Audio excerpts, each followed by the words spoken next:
Vamos para a palavra? Isaías capítulo 64. Isaías capítulo 64. Hoje nós vamos falar sobre o propósito da nossa existência. Amém? Quantos gostariam de saber o propósito da sua existência? Todos nós, né? Amém? Com certeza. Isaías capítulo 64. Nós vamos ler desde o versículo 4 até o final do capítulo. Isaías 64, que já está projetado aí na nova versão internacional. Isaías 64, versículos 4 até o 12.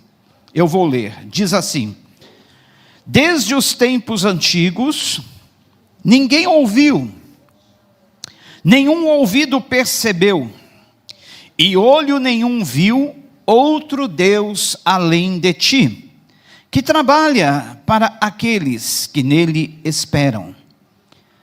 Vens ajudar aqueles que praticam a justiça com alegria, que se lembram de ti e dos teus caminhos. Mas, prosseguindo nós em nossos pecados, tu te iraste. Como então seremos salvos? Somos como impuro, todos nós, todos os nossos anos, aliás, todos os nossos atos de justiça são como trapo imundo. Murchamos como folhas, e como vento as nossas iniquidades nos levam para longe. Não há ninguém que clame pelo teu nome, que se anime a apegar-se a ti, pois escondeste de nós o teu rosto, e nos deixaste perecer por causa das nossas iniquidades. Contudo, Senhor, tu és o nosso Pai, nós somos o barro, tu és o oleiro, todos nós somos obras das... Não te ires demais, ó Senhor, não te lembres constantemente das nossas maldades. Olha para nós, somos o teu povo. As tuas cidades sagradas transformaram-se em deserto. Até Sião virou um deserto, e Jerusalém uma desolação. O nosso templo santo e glorioso, onde os nossos antepassados te louvavam, foi destruído pelo fogo. E tudo o que nos era precioso está em ruínas. E depois disso tudo, Senhor, ainda irás te conter? Ficarás calado e nos castigará além da conta? Oremos. Senhor nosso Deus, que a tua palavra venha nesta noite falar aos nossos corações, que todos nós possamos, ó Pai, estar atentos à tua voz. Abençoa todos os que aqui estão, os que estão acompanhando essa programação através da transmissão via online, aqueles que ainda irão assistir através dos vídeos que serão propagados, ó Pai, através das redes sociais, através da nossa rádio e TV. E, Senhor, que a tua vontade seja feita na nossa vida, Pai. Que nada e ninguém possa nos impedir de recebermos o teu recado, o recado da tua palavra nesta noite. Abençoa a tua igreja, abençoa Israel, teu povo, abençoa a nossa nação, abençoe, Senhor, as famílias da terra, em nome de Jesus, amém. Aconteceu uma coisa interessante, queridos, preste atenção. Há uns anos atrás, um homem comprou um automóvel da marca Ford, e ele estava muito feliz com aquele automóvel. Era um carro macio, um carro que deslizava assim pelas estradas, era um carro que tinha um funcionamento excelente, e ele sempre se gabava: oh, agora eu tenho um carro Ford, né? Um dos primeiros da marca que saiu, tá bom? E estava sendo bastante bem recebido esses automóveis da marca Ford. Mas uma certa vez, esse senhor, ele estava viajando por uma estrada, e de repente, o carro parou. Que situação chata, né? O carro do nada parar no meio de uma estrada. E ele ficou lá meio que desolado, dava partida, não pegava, abria o capô, mexia aqui, mexia ali, nada mudava. E aí ficou desolado ali, sentado dentro do automóvel, na beira da pista, ali no acostamento. E ficou por algum tempo, ninguém parava para ajudar. De repente, um carro branco, também da marca Ford, parou atrás dele no acostamento. Saiu de dentro um senhor bem vestido, um terno assim vistoso, né? E tinha assim uma aparência bastante, que demonstrava confiança. Desceu do carro, parou do lado dele e falou: está tudo bem com o senhor? Falou: não está muito bem não. Meu carro vinha pela estrada, de repente parou e eu não consigo mais fazer ele funcionar. Ele disse: o senhor quer uma ajuda? Ele disse: olha, eu quero sim, mas o senhor pode me ajudar? Ele viu aquele senhor de terno, gravata, bonito assim, mas o que o senhor vai poder fazer por mim? Deixa comigo. Então, abre o capô aí do carro, abre o motor. Ele abriu o capô, aquele senhor começou a mexia num fiozinho aqui, mexia no fiozinho ali, falava: dá partida. Ainda não. E aí mexeu mais um pouco, virou aqui, um parafusinho ali, outro ali, dá partida de novo. E o carro funcionou. Olha, o homem ficou maravilhado, né? Ele falou: não esperava que o senhor fosse conseguir resolver o problema. Eu mexi, olhei aqui e ali, nada. Como é que o senhor entende assim de automóvel? E falou: eu conheço esse carro. Conhece? E aí perguntou: qual é o teu nome? Ele disse: eu me chamo Henry Ford. Era o próprio dono das indústrias automobilísticas, Henry Ford. Ou seja, ele conhecia a máquina que ele mesmo inventou, que ele mesmo fabricou, que ele mesmo produziu. Isso traz para nós uma lição, queridos. Nós também temos um Criador, alguém que nos formou, alguém que nos conhece profundamente, como aquele senhor empresário conhecia o carro, porque fora ele quem fabricara aquele carro. Nós temos também aquele que nos formou, aquele que nos criou, aquele que nos fez. O Salmo 139, queridos, fala que antes que nós fôssemos formados no ventre materno, o Senhor já conheceu a nossa substância sem forma, a nossa substância ainda informe, e Ele entreteceu cada órgão, cada osso do nosso corpo. O Salmo 139, que é um lindo salmo de Davi, diz assim: Senhor, Tu me sondas e me conheces, sabe quando me sento e quando me levanto. De longe percebes os meus pensamentos, sabes muito bem quando eu trabalho e quando eu descanso. Todos os meus caminhos são bem conhecidos por ti. Antes mesmo que a palavra me chegue à língua, tu já a conheces inteiramente, Senhor. Tu me cercas por trás e pela frente e pões a tua mão sobre mim. Tal conhecimento é maravilhoso demais, está além do meu alcance, é tão elevado que não o posso atingir. Para onde eu poderia escapar do teu espírito? Para onde eu poderia fugir da tua presença? Se eu subir aos céus, lá estás. Se eu fizer a minha cama na sepultura, também lá estás. Se eu subir com as asas da alvorada e morar na extremidade do mar, mesmo ali a tua mão direita me guiará e me susterá. Mesmo que eu diga que as trevas me encobrirão e que a luz se tornará noite ao meu redor, verei que nem as trevas são escuras para ti, a noite brilhará como o dia, pois para ti as trevas são luz. Tu criaste o íntimo do meu ser e me teceste no ventre de minha mãe. Eu te louvo porque me fizeste de modo especial e admirável. Tuas obras são maravilhosas. Digo isso com convicção. Meus ossos não estavam escondidos de ti, quando eu em secreto fui formado e entretecido como nas profundezas da terra. Os meus olhos viram o meu embrião.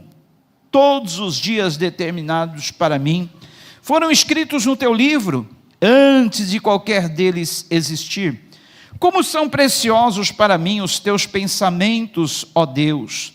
Como é grande a soma deles! Se eu os contasse, seriam mais do que os grãos de areia. Se terminasse de contá-los, eu ainda estaria contigo. Quem dera matasses os ímpios, ó Deus. Afastem-se de mim os assassinos, porque falam de ti com maldade, em vão rebelam-se contra ti. Acaso não odeio os que te odeiam, Senhor, e não detesto os que se revoltam contra ti? Tenho por eles ódio implacável, considero-os inimigos meus. Sonda-me, ó Deus, e conhece o meu coração, prova-me, conhece as minhas inquietações.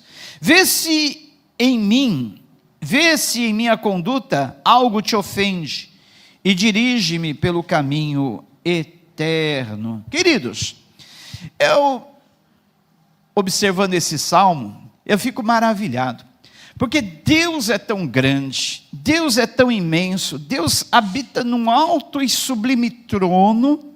Ele diz que os céus são o seu trono, a terra é o estrado dos teus pés, e mesmo assim, Ele é um Deus acessível, mesmo assim Ele está perto de nós, mesmo assim Ele está em nós, mesmo assim Ele conhece os nossos pensamentos, mesmo assim Ele conheceu o nosso embrião, mesmo assim Ele tem esse relacionamento tão íntimo e pessoal conosco. Eu estava vendo a respeito da distância das estrelas. A gente olhando o céu estrelado, parece que elas não estão muito longe. Mas, gente, eu fiquei abismado. Vocês sabem quanto tempo levaríamos se fôssemos fazer uma viagem de uma nave espacial? Quanto tempo nós levaríamos para chegar até a estrela mais próxima da Terra, que é Alpha Centauri? Vocês imaginam quanto tempo? Olha só, gente, eu vou falar numa linguagem bem simples. Eu poderia falar em anos-luz, mas nem eu entendo de anos-luz. Então vamos falar em quilômetros, gente. Para nós chegarmos à estrela mais perto da Terra, precisaríamos viajar numa nave espacial a 17 quilômetros por segundo, ou 1.020 quilômetros por minuto, durante 73 mil anos. Gente, o que é isso? Confirma na internet, pode ver lá, que é isso mesmo, ó. Se nós viajássemos numa nave espacial com velocidade de 17 quilômetros por segundo ou 1.020 quilômetros por minuto, levaríamos cerca de 73 mil anos para chegarmos até a estrela mais próxima da Terra. Imagine a distância entre a Terra e a estrela mais longínqua. Gente, que tamanho de universo é esse? E, no entanto, o nosso Deus, que diz que o trono, os céus é o trono dele, e a terra estrado dos seus pés, esse Deus está tão perto de nós, habita com nós, conhece o nosso interior, conhece o nosso íntimo, conhece as nossas aflições, as nossas perturbações, conhece as nossas angústias, conhece as nossas ansiedades, conhece os nossos medos, conhece os nossos temores, conhece todo o nosso ser, toda a nossa essência, queridos. Esse Deus está tão pertinho de ti. Ai, se você soubesse, Ele não falou ao ouvido do Diego, já falou também comigo em voz audível. Gente, esse Deus, Ele é real, Ele é real, e sabe por que Ele te criou a imagem e semelhança dEle? Para você mostrar a imagem e semelhança dEle aqui na terra. É claro.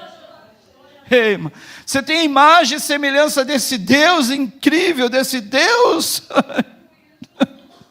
tão maravilhoso, que é para você mostrar a imagem dEle aqui na terra para as pessoas. Você está mostrando a imagem desse Deus aqui na terra? Você está mostrando quão grande Ele é? Você está mostrando quão maravilhoso Ele é, quão bondoso, quão amoroso? Há 2 semanas nós temos falado sobre a santidade, que é deixar Deus habitar em nós, Deus agir em nós, Deus dirigir os nossos pensamentos, Deus dirigir os nossos atos, Deus dirigir as nossas palavras, Deus dirigir as nossas ações, Deus dirigir a nossa conduta, Deus dirigir a nossa vida. Para quê? Para que essa imagem dEle seja mostrada ao mundo. E essa imagem de Deus aqui na terra tem se tornado rara, Senhor. Rara, queridos, muito rara. Atos 7,49, olha só o que diz, Atos 7,49, o céu é o meu trono, e a terra é o estrado dos meus pés. Que casa me edificarias, diz o Senhor, ou qual é o lugar do meu repouso? Gente, não há o céu, o universo, as galáxias, as constelações, são quase que infindas, quase que infinitas, e mesmo assim, são pequenos demais para conter Deus. Se nem os céus dos céus podem conter Deus, aí fala, que casa vocês habitariam para mim? Que casa vocês construiriam para me habitar? A casa que Ele quer morar, somos nós, eu e você, queridos. Os céus não podem conter, nenhum templo Ele pode habitar, mas Ele faz questão de morar em nós, amém? E Ele morando em nós, Ele nos dá essa paz. Olha só o que diz Isaías 57:15. Porque assim diz o alto e sublime, que habita na eternidade, cujo nome é santo.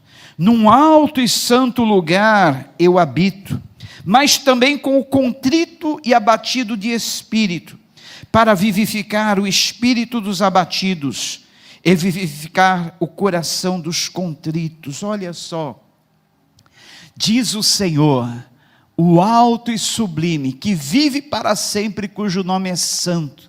Eu habito em um lugar alto e santo, mas habito também com contrito e humilde de espírito, para dar novo ânimo ao espírito dos humildes, e novo alento ao coração dos contritos. Olha só, olha em quem que Deus gosta de habitar, é nesse coração, no coração do contrito, no coração do humilde, no coração daqueles que o buscam.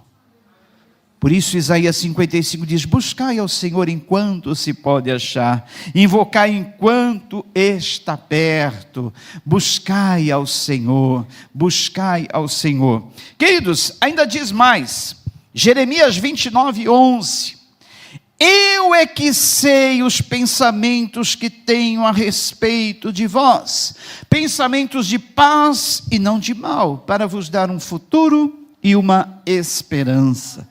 Aquele que te conheceu no ventre da sua mãe, antes que você se formasse, aquele que entreteceu cada órgão, cada pele, cada tecido, cada osso do seu corpo, é Ele que sabe os pensamentos que Ele tem a respeito de vós.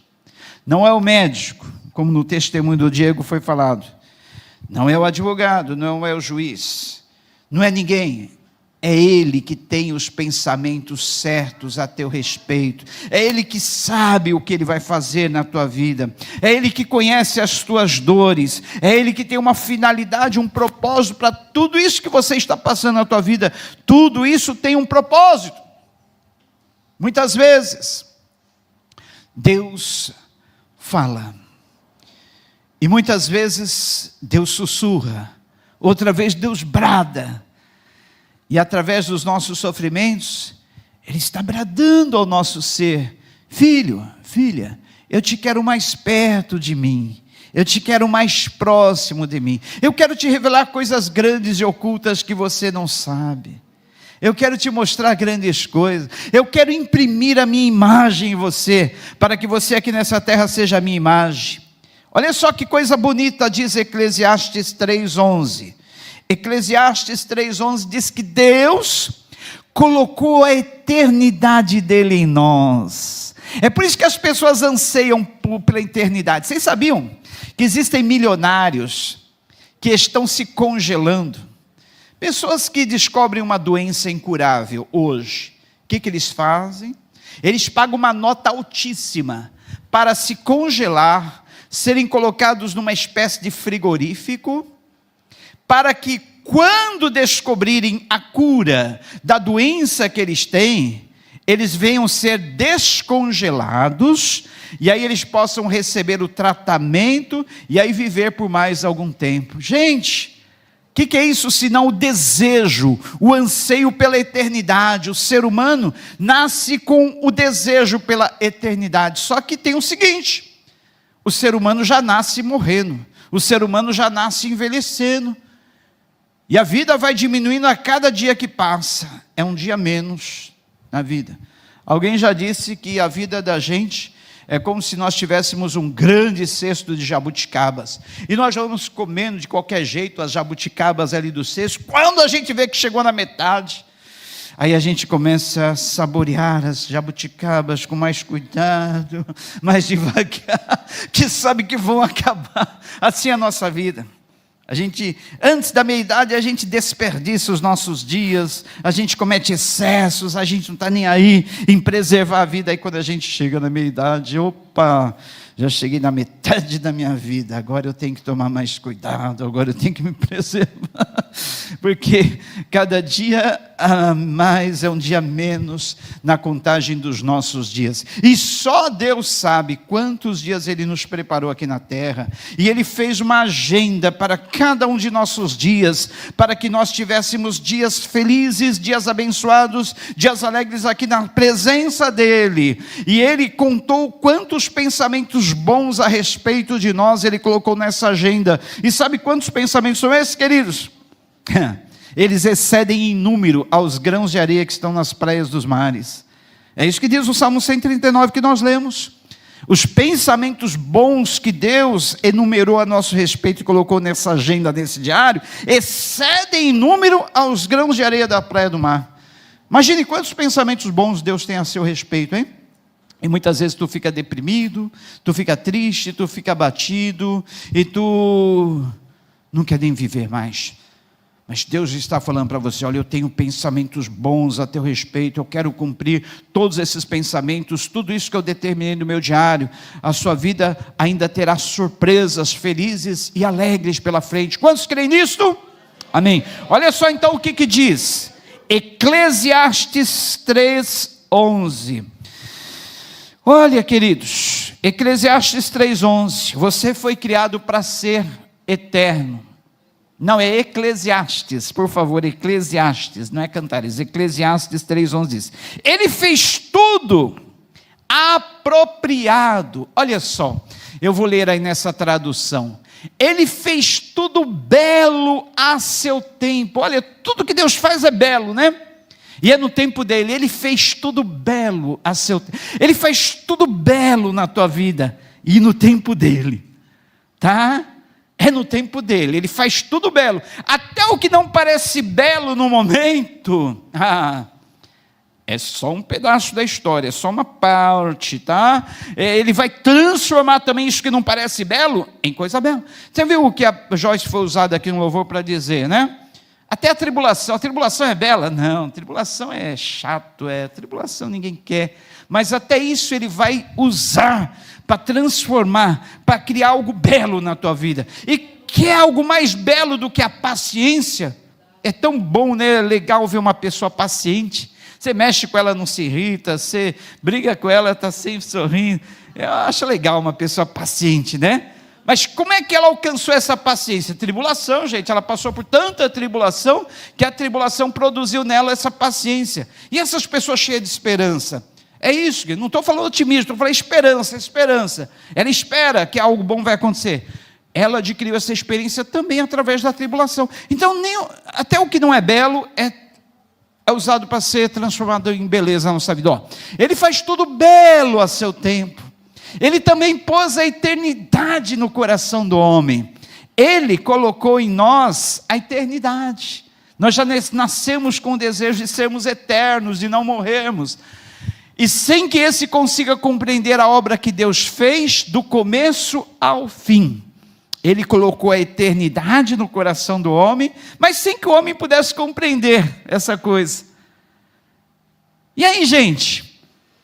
Porque Deus colocou a eternidade no nosso coração, Ele nos dará a eternidade. Nós somos eternos, gente. Nós que já recebemos a Cristo, que temos Cristo em nossa vida, que cremos nele e nos arrependemos dos nossos pecados, nós somos eternos. Diga: eu sou eterno. Você é eterno. Sabe por quê? Quando você terminar essa vida aqui, cumprir os seus dias aqui na terra, começa uma eternidade.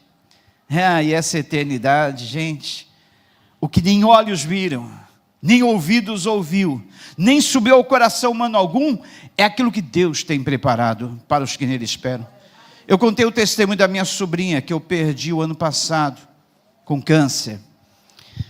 Moça jovem, dos seus 40 anos, foi criada comigo, era como uma irmã de sangue. Perdemos ela, a terra perdeu ela, mas o céu ganhou. Lá em Camboriú, hoje tem uma escola com o nome dela, porque ela exerceu um grande trabalho na área da educação lá naquela cidade. Mas o que ela está experimentando no céu é muito maior do que tudo, muito maior. Quando ela estava passando da morte para a vida, minha irmã estava perto, e ela já sem voz, porque o câncer foi comendo todos os órgãos do corpo dela foram morrendo, um a um. Minha irmã acompanhou a partida dela, e ela sem voz, ela sussurrava, perto do ouvido da minha irmã: mãe, eu estou vendo o céu é tão lindo, mãe, eu estou vendo o céu, é muito lindo, mãe. Então, queridos, o céu é real e nós viveremos nele por toda a eternidade, porque Deus colocou em nós a eternidade, e nós temos essa eternidade. Não vamos ficar mortos, não, mas vamos viver eternamente. Creia nisso, gente, isto é real, creia nisso, isto é real. Mas, gente, enquanto nós estamos aqui na terra, qual é o propósito da nossa existência? Já visto que o tema da mensagem é esse, o propósito da nossa existência. Enquanto aqui estamos vivendo, qual o propósito da nossa existência? Os grandes filósofos sempre fizeram 3 perguntas. Quem sou eu? De onde eu vim? Para onde eu vou? Antes do nosso calendário cristão, vocês sabem que Sócrates, Platão, Aristóteles e outros viveram e faziam constantemente essa pergunta. A maior conclusão, o maior avanço nas descobertas foi Sócrates quem teve. E sabe qual foi a grande descoberta da vida de Sócrates? Ele chegou ao final da vida dele dizendo: eu só sei que nada sei. Ele estudou, elucubrou pensamentos a vida inteira, tentou decifrar os mistérios da ciência, da filosofia, tentou entender as coisas espirituais, mas sem Deus, ele chegou à única conclusão: só sei que nada sei. Já René Descartes, cerca de 15 séculos depois, na Idade Média, ele teve um grande avanço. Esse cara teve. E ele chegou à seguinte conclusão, depois de muitos filósofos. Ele descobriu: eu penso, logo eu existo. Eu não entendo a cabeça desses filósofos, gente. Eu não entendo. Não entendo. Se esses filósofos abrissem a Bíblia, eles em pouco tempo descobririam tudo o que eles não descobriram a vida inteira. Porque a Bíblia, como diz Billy Graham, é mais atual que o jornal de amanhã. A Bíblia é mais atual que o jornal de amanhã. Não que o jornal de hoje, mas que o jornal de amanhã. E esses caras filósofos ficavam estudando, elucubrando, observando, refletindo, pensando, redarguindo, para no fim chegar à conclusão: só sei que nada sei. Penso, logo existo. Grande descoberta. Parabéns, Sócrates. Parabéns, René Descartes. Vocês são muito sábios.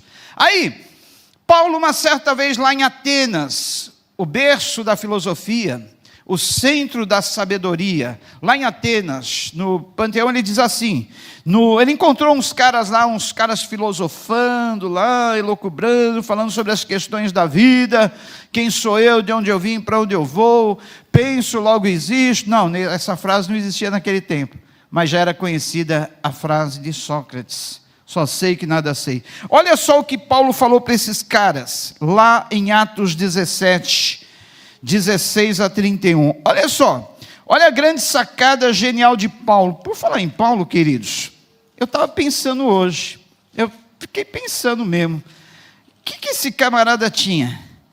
para ter essa grande sabedoria. Ele não tinha a Bíblia como nós temos hoje. Paulo só tinha os escritos do Antigo Testamento. Paulo, ele não andou com Jesus. Ele teve um encontro com Jesus no caminho de Damasco. Paulo, ele não tinha as cartas dele como nós temos hoje. Paulo não tinha tudo esse material que nós temos nas mãos. E que coisas que ele descobriu.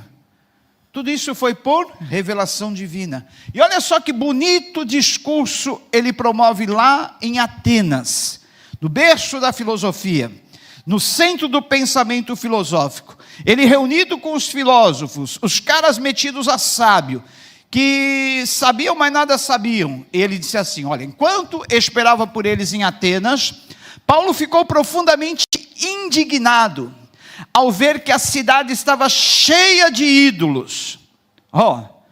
Uma cidade, berço dos filósofos, centro da filosofia, e cheia de ídolos, porque o homem, ele tenta preencher o vazio do coração dele, não preenchendo o vazio do coração dele, porque ele não teve ainda o encontro com Deus, ele tenta preencher com os ídolos. Ele tenta preencher com coisas vãs, ele tenta preencher com coisas inúteis, e cada vez aumenta mais o buraco. Aí ele disse, por isso discutia na sinagoga com judeus e com gregos tementes a Deus, bem como na praça principal, todos os dias, com aqueles que por ali se encontravam. Aí o versículo seguinte, alguns filósofos epicureus. Quem eram os filósofos epicureus? Eram aqueles filósofos da filosofia fatalista. Eles diziam assim, comamos e bebamos porque amanhã morreremos. Eles não acreditavam na eternidade. Eles achavam que a vida era só aqui e agora. Por isso, eles tinham essa máxima. Comamos e bebamos porque amanhã morreremos. Então vamos aproveitar, curtir a vida aqui agora, que a vida é curta, vamos curtir a vida e aproveitar, porque comamos e bebamos, amanhã morreremos. Então alguns filósofos epicureus e estoicos começaram a discutir com ele. Alguns perguntavam, o que esse tagarela está tentando dizer? Chamaram Paulo de tagarela. Tagarela, mas com Paulo estava sabedoria. Outros diziam, parece que está anunciando deuses estrangeiros. Não, Paulo não estava anunciando deuses estrangeiros. Paulo estava querendo falar a respeito do único Deus vivo e verdadeiro. Aí eles diziam isso porque Paulo estava pregando as boas novas a respeito de Jesus e da ressurreição. Seguinte, então levaram-no a uma reunião no Areópago, era onde ficavam reunidos os filósofos. E aí onde lhe perguntaram, podemos saber que novo ensino é este que você está anunciando? Seguinte, você nos apresenta algumas ideias estranhas e queremos saber o que elas significam. Então, as boas novas de Paulo, para eles, pareciam ideias estranhas. Todos os atenienses e estrangeiros que ali viviam, não se preocupavam com outra coisa, senão falar ou ouvir as últimas novidades. Ou seja, era um pessoal fofoqueiro, gostava de sentar na praça para falar das últimas novidades. Então Paulo levantou-se na reunião do Areópago e disse, atenienses, vejo que em todos os aspectos vocês são muito religiosos. Claro, quem se apega a ídolos, não está apegado a Deus, mas a uma religião. A palavra religião no original latino quer dizer religare, ou quer dizer religar o homem com Deus. Só que a religiosidade não promove esse religamento com Deus. A única coisa que pode nos religar a Deus é Jesus. Ele diz, eu sou o caminho, a verdade e a vida. Ninguém vem ao Pai senão por mim. João 14,6. Aí diz mais. Pois andando pela cidade, observei cuidadosamente os seus objetos de culto. E encontrei até um altar com essa inscrição. Ao Deus desconhecido. Eles tinham várias casas de ídolos, vários nichos, vários altares. E no meio de todos esses altares, eles dedicaram um ao Deus desconhecido. Quem é esse Deus desconhecido? É o Deus que nós conhecemos. Para eles, era um Deus desconhecido. Olha só, queridos, até mesmo as pessoas que nunca ouviram falar de Deus, elas sabem que existe um ser criador, acima de todas as coisas, elas sabem. O testemunho da consciência delas lhes imprime isto. Havia um rapaz, um menino, adolescente, que ele morava numa selva longínqua. sem nenhum contato com a civilização. Chegaram lá alguns missionários nessa pequena aldeia e descobriram que esse menino todos os dias saía da sua cabana, ia para a beira de um rio e começava a falar diante das águas daquele rio, confessava os seus pecados, falava dos seus anseios, dos seus medos, falava sobre o que ele desejaria e ficava pedindo. E aí ele entrava na porta da sua caverna, e quando começava o dia anoitecer, ele ia dormir, no dia seguinte ele saía, os missionários observando as ações daquele rapaz. No dia seguinte, quando o sol se levantava, ele saía na porta da sua cabana e diga: Sol, diga ao seu Criador que eu amo. Ele sabia que existe um Criador, porque a ciência afirma, a ciência diz, por trás de toda coisa criada, existe uma mão criadora. É impossível que uma coisa criada venha a surgir do nada. Por trás de toda coisa criada, sempre existe uma mão criadora. É um princípio básico da ciência. Nada pode se formar do acaso. Acreditar nisso é a mesma coisa que acreditar que um dicionário tenha se formado através de uma explosão numa tipografia. Não existe aí os adeptos do Big Bang, a explosão, que eles acreditam que o mundo foi feito através de uma explosão? Ora, acreditar numa tolice, numa bobagem dessa, é a mesma coisa que acreditar que um dicionário, feito ali por palavras, letras e expressões, tenha se formado através de uma explosão numa tipografia. Então é inacessível. É como alguém já disse, é preciso mais fé para ser um ateu do que para se acreditar em Deus. É preciso ter mais fé para ser ateu do que para acreditar em Deus. Para ser ateu você precisa ter fé nessas tolices. Então vamos lá. Ora, o que vocês adoram sem conhecer é o que eu anuncio a vocês. O que vocês estão adorando sem conhecer é esse que eu estou anunciando.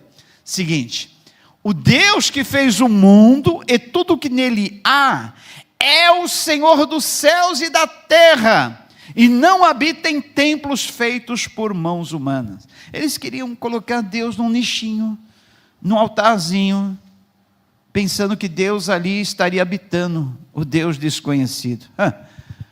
Seguinte, ele não é servido por mãos humanas, como necessitasse de algo.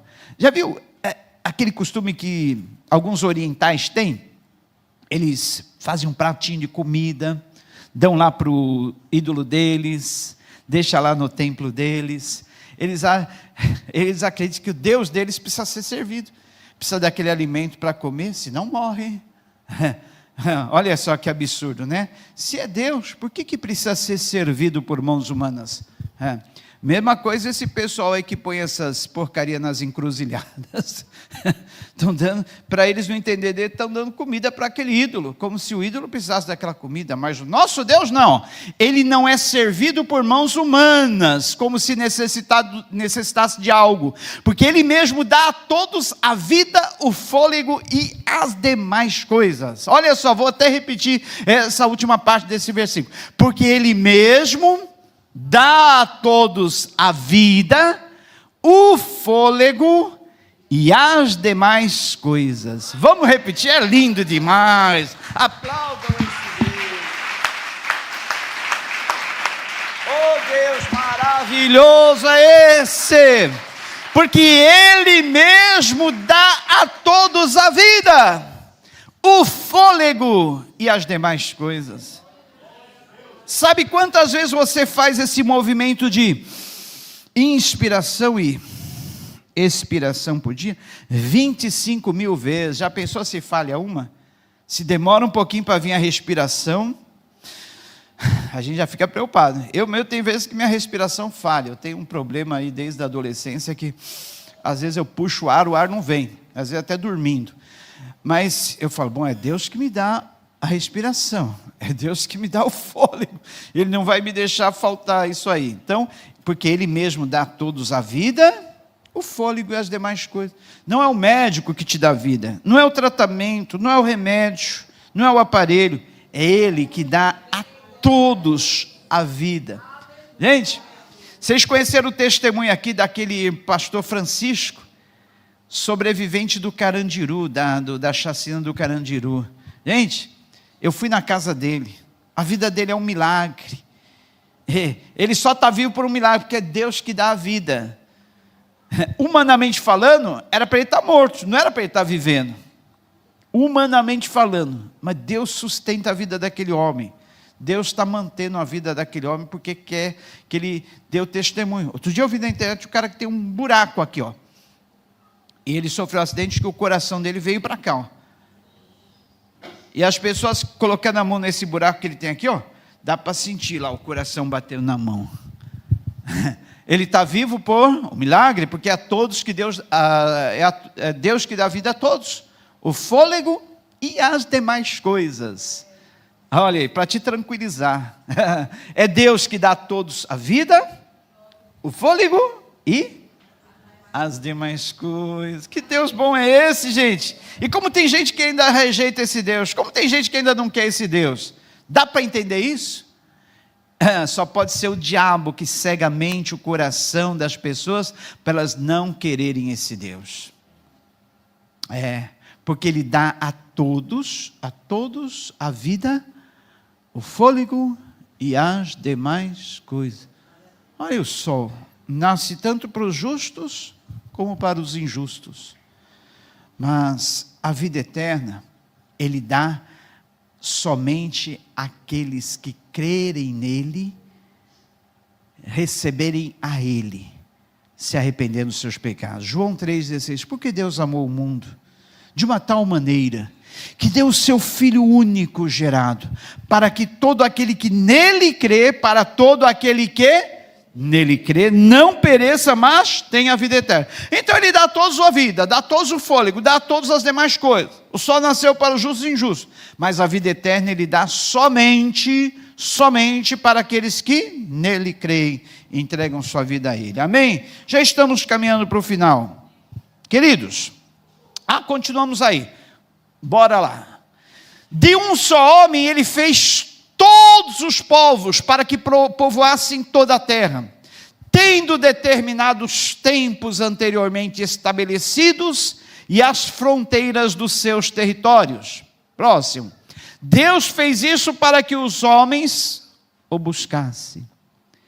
E talvez, tateando, pudesse encontrá-lo, embora não esteja longe de cada um de nós. Olha, é desejo de Deus que nós venhamos a buscá-lo,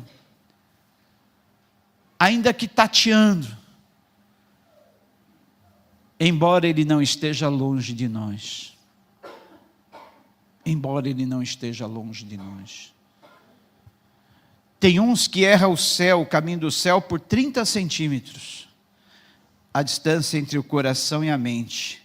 Querem entender as coisas de Deus racionalmente e não com o coração.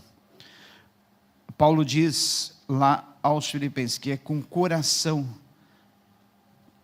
Com a boca se confessa para a vida eterna e com o coração se crê que Jesus é o Senhor. Olha, esse é muito lindo, olha. Pois nele vivemos, nos movemos e existimos. Como alguns dos poetas de vocês disseram, também somos descendência dele. Olha só que coisa linda. Em Deus nós vivemos, nos movemos e existimos. É nele que está a vida. É nele que nós vivemos, é nele que nós nos movemos, é nele que nós existimos. Sem ele não há vida. A nossa vida está em Jesus. Sem ele, nada. Sem Jesus não dá. Não dá, não dá. É nele que nós vivemos, nos movemos e existimos. Fora de Jesus não há vida. Não adianta, você pode ir aqui, ali, acolá, você pode se apegar a uma religião, fazer isso, fazer aquilo, outra coisa, não há vida, fora dele não há vida. Vamos repetir isso? Pois nele vivemos, nos movemos e existimos. Tem vida aí? Tem. Se tem Jesus, tem vida. Se não tem Jesus, não tem vida. É em Cristo que nós descobrimos quem somos e nós descobrimos o propósito da nossa vida. para finalizar, queridos, Colossenses 1, 9 a 23. Colossenses, carta que Paulo escreveu à igreja em Colossos, que é chamada também carta da igreja, Colossenses 1, 9 a 23. Diz assim: por essa razão, desde o dia em que ouvimos essas coisas, não deixamos de orar por vocês. Pedimos que sejam cheios do conhecimento da vontade de Deus, com toda a sabedoria e entendimento espiritual. Paulo está fazendo essa oração, escrevendo essa carta à igreja em Colossos e fazendo essa oração. Próxima, diz assim: para que vivam de maneira digna do Senhor, agradando-lhe em tudo. Assim vocês frutificarão em toda boa obra e crescerão no conhecimento de Deus. Tudo tem um propósito. Olha aí o propósito da nossa existência, ó. Frutificar em toda boa obra, crescer no conhecimento de Deus, ser a imagem do Deus vivo e invisível aqui nessa terra. Outro: serão completamente fortalecidos com seu glorioso poder, para que tenham grande perseverança e paciência. Olha o desejo de Deus para nós. Próximo: e darão graças ao Pai com alegria, porque nos tornou dignos de participar da herança dos santos no reino da luz. Pois Ele nos resgatou do domínio das trevas e nos transportou para o reino do seu Filho amado. Olha só que lindo. Volta aí mais uma vez. Pois Ele nos resgatou do domínio das trevas e nos transportou para o reino do seu Filho amado. Ele nos resgatou. Foi um resgate do reino, do império das trevas, para o reino do seu Filho amado. Ser grato a Deus por isso. Próximo: nele temos a redenção, o perdão dos nossos pecados. Ele nos redimiu, Ele pagou a nossa dívida, Ele nos comprou, Ele nos tirou da mão de Satanás. Próximo: Ele é a imagem do Deus invisível, o primogênito sobre toda a criação. Nós vemos Deus através de Jesus, e as pessoas veem Jesus através de nós. Olha só que coisa interessante. Por isso que Ele nos fez a sua imagem e semelhança, para que nós pudéssemos mostrar às pessoas a imagem de Jesus em nós. Próximo: pois por meio dele foram criadas todas as coisas nos céus e na terra, as visíveis e as invisíveis, sejam tronos, sejam soberanias, quer poderes, quer autoridades, todas as coisas foram criadas por ele e para ele. Tudo, repare bem, todas as coisas foram criadas por Ele e para Ele, porque dele, por Ele e para Ele são todas as coisas. Então você também foi criado por Ele e para Ele, você foi criado para Deus, para ser imagem dEle aqui na terra. E outra, diz mais: Ele é antes de todas as coisas, e por meio dele tudo subsiste. Ele é antes de todas as coisas, e por meio dele tudo subsiste. Ele é a cabeça do corpo, que é a igreja. É o princípio e o primogênito dentre os mortos, o primeiro a ressuscitar dentre os mortos, para que em tudo tenha a supremacia. E próximo diz: pois foi do agrado de Deus que nele habitasse toda a plenitude. Plenitude é totalidade. Então é nele, foi do agrado de Deus que nele habitasse toda a plenitude. Você sabe por que a igreja chama plenitude de Cristo? Porque aqui nós mostramos a totalidade de Cristo, mostramos quem Cristo é, em toda a sua totalidade. Plenitude de Cristo é totalidade de Cristo. Aqui não é o homem, aqui não é a placa, não é a igreja, não é ninguém, mas é totalidade de Cristo. Tudo é dele, tudo é por ele, tudo é para ele. Amém? Vamos lá? E por meio dele reconciliasse todas as coisas, reconciliasse consigo todas as coisas, tanto aos que estão na terra quanto aos que estão nos céus, estabelecendo a paz por meio do seu sangue derramado na cruz. E outra: antes vocês estavam separados de Deus e eram inimigos dele por causa da disposição interior e do mau procedimento de vocês. Nós éramos inimigos de Cristo, estávamos separados dele. E depois diz: contudo, agora ele os reconciliou pelo corpo físico de Cristo, por meio da morte, para apresentá-los diante dele, santos, sem culpa e livres de toda acusação. Isso tudo é Cristo que fez por nós. Depois diz, desde que continuem alicerçados e firmes na fé, sem se afastar da esperança do evangelho que vocês ouviram e que tem sido proclamado a todos os que estão debaixo do céu. Este é o evangelho do qual Paulo, me tornei ministro. Então, o desejo de Paulo para a igreja em Colossos era esse. E é esse o desejo de nós para vocês. Que vocês sempre continuem alicerçados e firmes na fé, sem se afastar da esperança do evangelho que vocês ouviram e que tem sido proclamado a todos os que estão debaixo do céu. E agora, Efésios 1, 3 a 14. O último texto que nós vamos ler, porque as horas já se avançam. Então, Efésios 1, 3 a 14. Efésios 1, 3 a 14. Bendito, olha que oração linda também do apóstolo Paulo. Bendito o Deus e Pai do nosso Senhor Jesus Cristo, que nos abençoou com todas as bênçãos espirituais nas regiões celestiais em Cristo. No escritório de um certo cristão tinha uma plaquinha em cima da mesa, olhe para baixo. Ué, o certo não é olhar para cima? Estava escrito, olhe para baixo. Todo mundo pergunta, por que olhar para baixo? Porque se você está em Cristo, você está assentado nas regiões celestiais. Então você está vendo o mundo de cima para baixo. Vocês já viram todos já viram aquelas imagens de drone, né? Como é lindo. A gente vê a terra lá de cima, abaixo, você vê os detalhes, você vê numa visão mais ampla. Essa visão que o cristão tem que ter. Como se estivesse olhando de cima para baixo, olhando a terra aqui na visão de um drone. Você está vendo, não um pedacinho, mas você está vendo tudo no contexto. Porque Deus nos escolheu nele antes da criação do mundo. Para quê? Para que Deus nos escolheu? Para que Deus nos formou? Qual o propósito da nossa existência? Para sermos santos. O que quer dizer santo? Separado do mundo, separado das imundícies, separado das contaminações, separado de todas as práticas que não convêm com as Escrituras. E sem culpa diante dele em amor, nos predestinou para sermos adotados como filhos por meio de Jesus Cristo, conforme o bom propósito da sua vontade.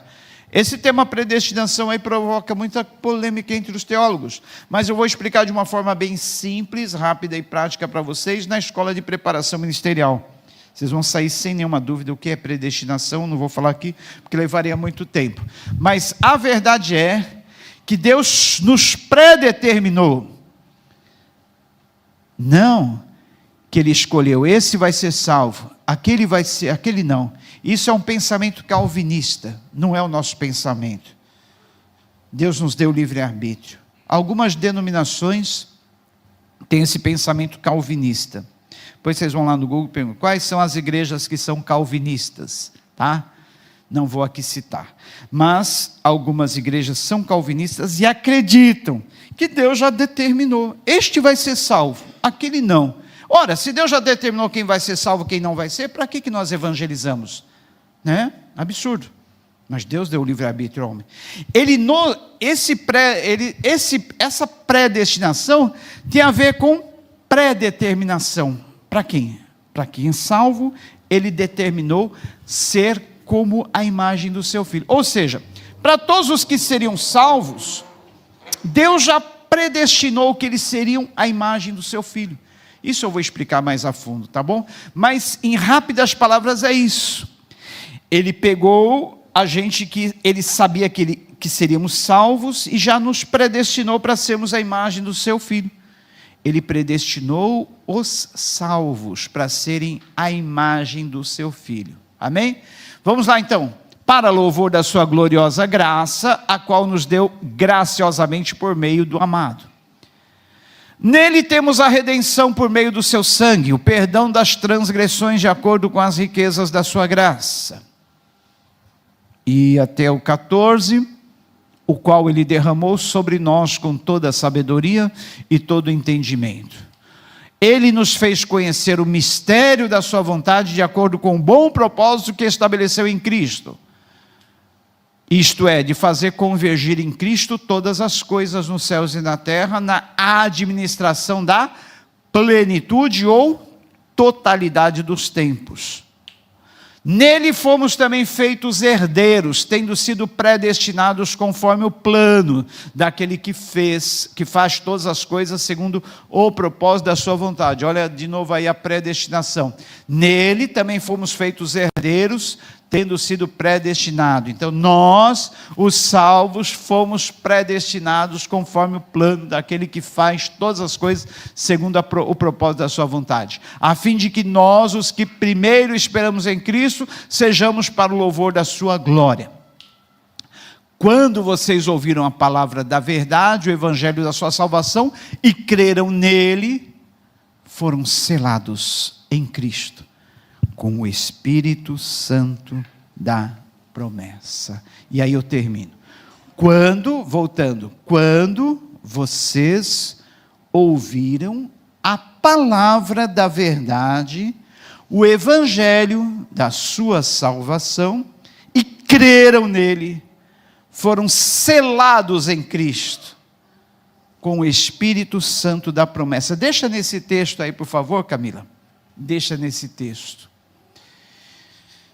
Que nós aqui terminamos. Quando vocês ouviram a palavra da verdade, o evangelho da sua salvação, e creram nele, foram selados em Cristo, com o Espírito Santo da promessa. O que é um selo, gente? Vocês sabem o que é selo? Marca. O selo também é uma garantia, é uma franquia. Quando você põe um selo numa carta, aquilo está garantindo que ela vai chegar no seu destinatário. Quando você vai lá no cartório, reconhece uma firma, um documento, e nele é colocado o selo, aquele selo é a garantia de que é algo verdadeiro, tá? Você faz lá registra lá um documento, uma promessa de compra e venda, tem o selo do cartório, é a garantia. Então, o selo é garantia. Então, quando nós ouvimos o evangelho da salvação, nós fomos selados em Cristo, com o Espírito Santo da promessa. Qual é esse selo em nós? É o Espírito Santo.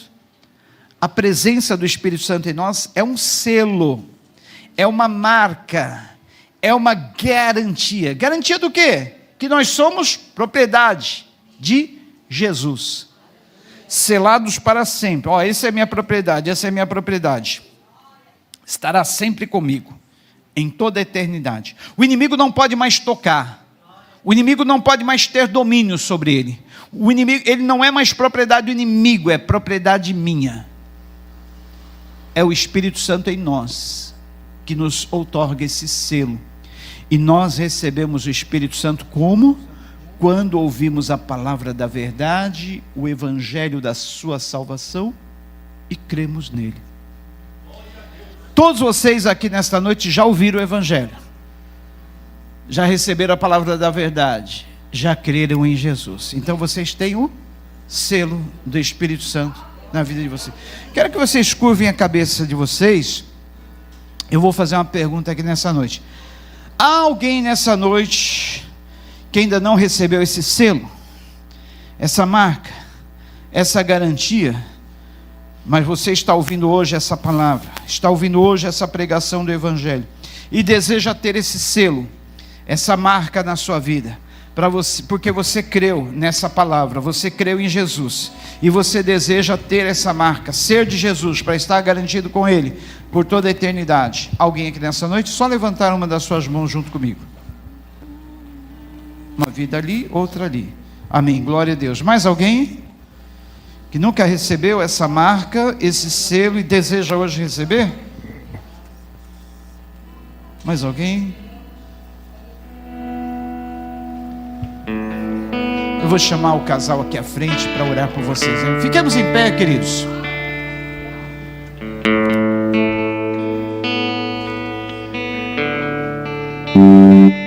Vem também, Eduardo, Raquel, vem cá, por favor.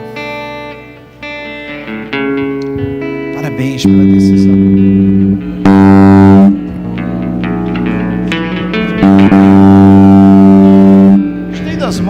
para esse casal. Rihanna. Raia. Ele é um milagre de Deus.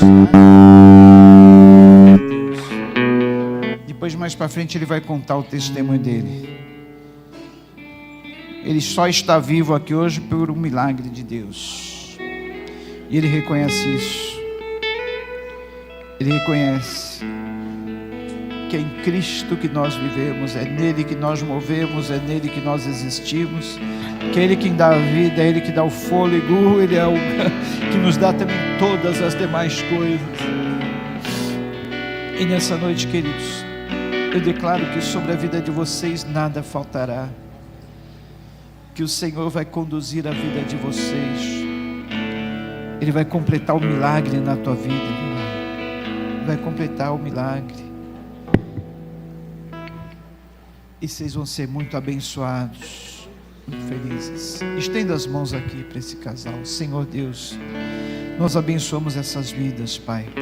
Nós declaramos que sobre eles está agora a marca do Teu Espírito Santo, a marca da promessa, o sinal da garantia, o sinal da Tua presença neles, Pai.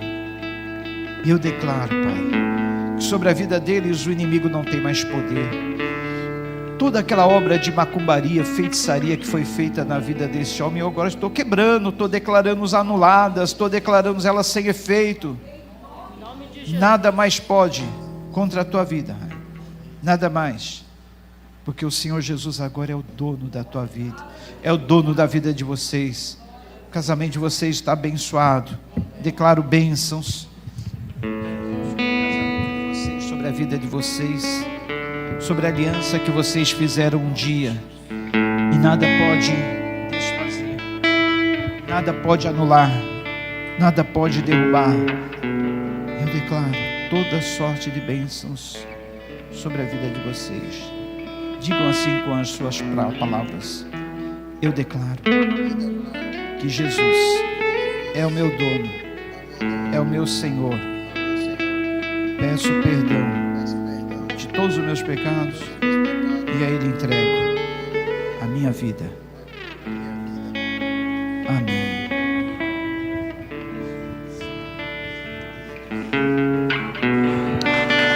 Louve e aplauda a Deus.